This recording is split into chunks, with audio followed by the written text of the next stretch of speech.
Usisahau kusubscribe, kulike, kucomment, kushare kwa ajili ya kuendelea kupata habari mbalimbali za kimichezo ambazo sisi tutakuwa tunakuwekea hapa ndani ya Mafie TV. Bwana, leo tunakupenyezea moja ya taarifa ambayo tumekuwa nayo na imekuwa ikipenya zaidi kwenye mitandao ya kijamii kutokana na kile ambacho Simba wamekuwa wakihusishwa nacho na mchezaji mmoja ambaye anacheza sasa hivi ndani ya kikosi cha Young Africans, na amekuwa ni mchezaji muhimu kweli kweli na nguzo ndani ya kikosi cha Young Africans, na watu wengi tumemjua zaidi baada ya kuja Young Africans na misimu ambayo amecheza. Amekuwa na msimu bora, ni mchezaji ambaye ameonyesha performance ya hali ya juu.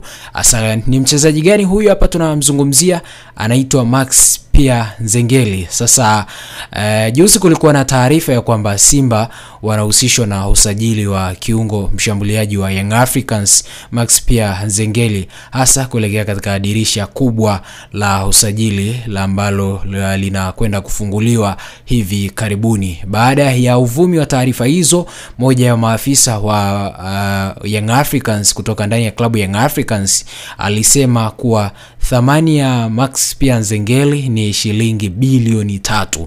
Hivi hizo bilioni 3 mnazihitaja tu, ama hivi mchezaji ambaye hajawahi kushinda kombe lolote likubwa ndani ya bara la Afrika anauzwa kwa thamani ya shilingi bilioni 3?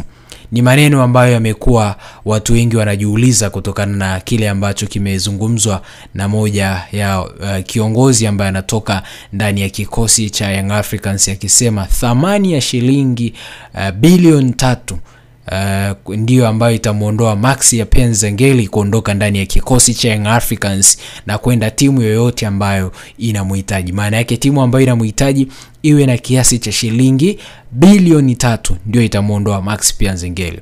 Sasa mimi nikawa najiuliza, au tuzungumzie tu, acheni na hizo, au tuachane na hizo ambazo bilioni 3 wanaulizwa? Ndugu zangu wa Tanzania, wananchi, Max Pierre Nzengeli anaweza kuwa na hiyo thamani ya shilingi bilioni 3 ndani ya kikosi cha Young Africans?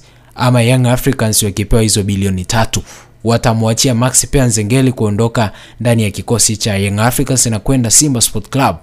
Je, Simba wana ushawishi mkubwa kiasi hicho cha kumfanya Max Nzengeli kwenda Simba, au ambayo watakuwa wanayafanya yana mwenendo wa kumfanya Max Nzengeli kwenda Simba Sport Club? Lakini tunajua Simba nguvu yao kubwa ya ushawishi wa wachezaji wengi ni kuona hatua kubwa ambazo wamekuwa wakifika katika hatua ya robo final kwa misimu kadhaa, ambayo wamepata nafasi ya kucheza robo final kwenye michuano mikubwa barani Afrika, ikiwa ni pamoja na klabu bingwa na kombe la shirikisho. Msimu huu amefika hatua ya finali kwenye kombe la shirikisho.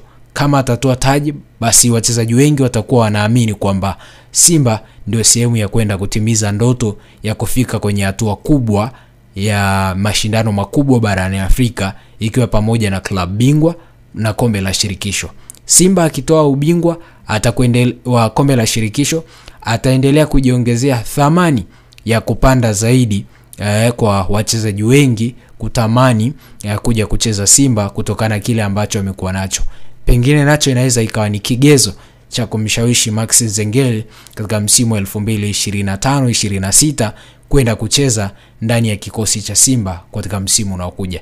Na hilo mimi naliamini linaweza likatokea, kwa sababu wachezaji wengi wanapenda kucheza sehemu ambapo wanaamini wanakwenda kupata mafanikio ambayo wanayatamani. Simba ukiangalia kwa siku za hivi karibuni jinsi ambavyo wamekuwa wakicheza, matamanio yao makubwa ni kufika malengo ambayo wao walikuwa wamejiwekea kwenye misimu 6 ambayo imepita, ambao walikuwa wanaishia katika hatua ya robo final. Tunaweza tukasema msimu 2024-25 ndio msimu wao bora tangu msimu 2018 mpaka sasa hivi, ambapo wao walianza kampeni zao za kutaka kuwa wakubwa barani Afrika na kufika hatua nyingine. Na hiyo inaweza ikawa ni ushawishi mojawapo kwa mchezaji yoyote yule ambao watakuwa wanamtaka. Sababu aina ya wachezaji ambao watakuwa wanataka ni wachezaji ambao wanaamini wanakuja kuwa daraja kubwa, wanaamini wanaweza kuja kuwafikisha kule ambapo wao wanatamani. Tayari wana wachezaji wazuri, wana wachezaji ambao wana performance nzuri, ambao wameonyesha licha ya kwamba Simba wachezaji wao wengi katika msimu huu wamekuwa wachezaji wa ambao walionekana wa kawaida wakati wanasajiliwa, na wakati wanaanza msimu hakupewa hiyo nafasi kubwa ya kufika mbali kwenye michuano mikubwa ya kombe la shirikisho barani Afrika kutokana na idadi ya wachezaji wengi walikuwa ni wapya. Lakini wamekuwa na muunganiko wa haraka. Mwalimu ametengeneza timu yake ya haraka ambayo anaiamini, ambayo imeifikisha timu kule ambapo walikuwa wanahitaji. Na huyu ndiye mwalimu ambaye tangu Simba ameanza kampeni za kurejea kwenye michuano mikubwa ya bara la Afrika, ikiwa ni pamoja na klabu bingwa na kombe la shirikisho, huyu Mwalimu Fadu ndio mwalimu ambaye ameifanya Simba imeonekana bora zaidi, imeendelea kuonekana ni Simba tishio. Michezo ya kimkakati zaidi ambayo amecheza ugenini, michezo ya kimkakati zaidi ambayo amecheza nyumbani, tumeona kwenye hatua kuanzia hatua ya makundi kuja kwenye hatua ya robo final, kuja kwenye hatua ya nusu final, na kwenye hatua ya final ndicho ambacho tunasubiria kuona kwenye mchezo wa mkondo wa kwanza watacheza kwa staili gani. Katika mchezo wa mkondo wa kwanza watakuwa wana aina gani ya uchezaji ambao utaufanya watu kuzidi kuangalia na kuona huyu ni mwalimu ambaye analeta mapinduzi makubwa ndani ya kikosi cha Simba. Na hicho kinawezekana kwa sababu Simba wamekuwa ni timu ambayo ya mapinduzi, hususan wanapotumia uwanja wa Benjamin Mkapa jijini Dar es Salaam. Na hilo naamini linaweza likawa ni jambo ambalo litamfanya na kumshawishi Max Pierre Nzengeli kwenda Simba Sport Club.